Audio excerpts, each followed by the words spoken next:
അപ്പോൾ എല്ലാവർക്കും ഇത് നമ്മുടെ വ്ളോഗ്സിലെ പുതിയൊരു വീഡിയോയിലേക്ക് സ്വാഗതം. രാവിലെയാണ് കേട്ടോ. ഇന്നിപ്പോൾ ഡിസംബർ 19 രാവിലെ ഒരു 7 മണി സമയമുണ്ട്. അമ്പലത്തിൽ തൊഴാൻ പോകുമ്പോൾ ഞാൻ എന്തായാലും വീഡിയോ എടുക്കാമെന്ന് വിചാരിച്ചു. പക്ഷേ ഇനിയിപ്പോൾ അത് അമ്പലത്തിൽ തൊഴുത് വരുന്നുണ്ടായിരുന്നു. ഇപ്പോൾ അമ്പലത്തിൻ്റെ പെയിൻറ്റിങ് ഒക്കെ കഴിഞ്ഞു. ചുറ്റും കാലുകളൊക്കെ നാട്ടിയിട്ടുണ്ട് കേട്ടോ, മറ്റേ ലൈറ്റ് ഇടാനൊക്കെ ആയിട്ട്. അമ്പലം ചുറ്റും മറ്റേ മണപ്പുറം വരെ ഉണ്ടാവുന്നതല്ല, കാരണം ശിവരാത്രിയല്ലേ, അപ്പോൾ അതിൻ്റെ ഒരുക്കങ്ങൾ നടക്കുന്നുണ്ട്. അപ്പോൾ അത് ആ കാലുകളൊക്കെ ഇങ്ങനെ നെത്തി വെച്ചിട്ടുണ്ട്. ഇനി അത് ട്യൂബ് ലൈറ്റുകൾ വരും, മാല ലൈറ്റുകൾ ഈ മതിലിനോട് ചേർന്ന് വരും. കണ്ടോ? അപ്പോൾ ഞങ്ങളുടെ ചെടികളൊക്കെ ചെടികളൊക്കെ കുറേ ഉണ്ടായി, പക്ഷേ ആൾക്കാരൊക്കെ കൊണ്ടുപോകും കുറച്ച്. അപ്പോൾ ആ വെള്ളച്ചെടി മാത്രമേ ഉള്ളൂ. പിന്നെ റോഡ് സൈഡിലും അത്യാവശ്യം കാലുകളൊക്കെ ഉയർന്നു തുടങ്ങിയിട്ടാണ്. നമുക്കൊരു ഉത്സവത്തിൻ്റെ ഒരു പ്രതീതി വന്നു തുടങ്ങി ഇപ്പോൾ അതൊക്കെ കാണുമ്പോൾ.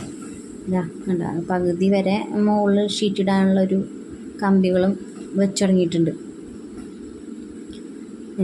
ഒക്കെ എല്ലാത്തിനും ഇപ്പോൾ എവിടെയാണ് സദ്യ നടക്കുക, ഷീറ്റൊക്കെ ഇതിനൊക്കെ ഇനിയിപ്പോൾ അത്യാവശ്യം ഇനി 10 ദിവസങ്ങളില്ലല്ലോ, ഇനിയെല്ലാം പെട്ടെന്നായിരിക്കും.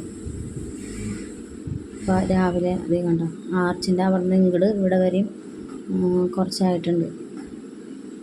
ഇനിയിപ്പോൾ എന്തായാലും ഇന്ന് പകലോട് കൂടി ആ വഴി മൊത്തം ഇട്ട് കഴിയും. പിന്നെ അമ്പലത്തിൻ്റെ ഉള്ളിലും ഒരു സ്ഥലത്ത് വേറെ സെക്ഷൻ നടക്കുന്നുണ്ട്, പന്തൽ.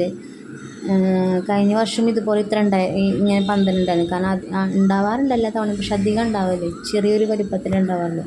പക്ഷേ കഴിഞ്ഞ തവണ ഇതുപോലെ വെയിലില്ല, ഭയങ്കര ചൂടില്ല, അപ്പോൾ ആൾക്കാർക്ക് നിന്ന് തൊഴാനായിട്ട് വലിയ ദിവസങ്ങളിൽ ഈ ഒരു പന്തൽ ഭയങ്കര സൗകര്യമായിരുന്നു. ആൾക്കാർക്ക് ചൂടുകൊണ്ടൊക്കെ ലൈൻ നിൽക്കാനൊക്കെ ആയിട്ട്.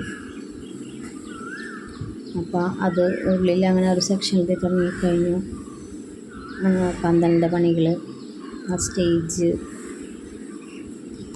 പിന്നെ ബാക്ക് വശം കിഴക്കേ നടയിലായാലും അവിടെയും ഒരു പന്തലുണ്ടാവും. ഇപ്പോൾ അടുത്ത ദിവസം വിത്തിളക്കൽ ചടങ്ങുണ്ടാവും. അപ്പോൾ ഒരു പന്തൽ എന്തായാലും ഉത്സവത്തിൻ്റെ ഭാഗമാണ് അവിടെ ഉണ്ടാവും. അതിൻ്റെ സാധനങ്ങളൊക്കെ കൊണ്ടുവിട്ടിട്ടുണ്ട്. ഇന്നിപ്പോൾ അതും അതിൻ്റെ അത്യാവശ്യം പണിക്കാരൊക്കെ ഉണ്ട്. പിന്നെ അമ്പലത്തിനുള്ളിൽ കയറുന്ന സൈഡിൽ തന്നെ അവിടെ 2 നടപ്പന്തൽ പോലെയും പിന്നെ അവിടെ സ്റ്റേജും വരുമല്ലോ, അപ്പോൾ അതിൻ്റെയും ഒക്കെ കൊണ്ടിട്ടുണ്ട് സാധനങ്ങൾ. ഇനിയിപ്പോൾ എന്തായാലും പെട്ടെന്ന് എല്ലാം വേഗത്തിലായി.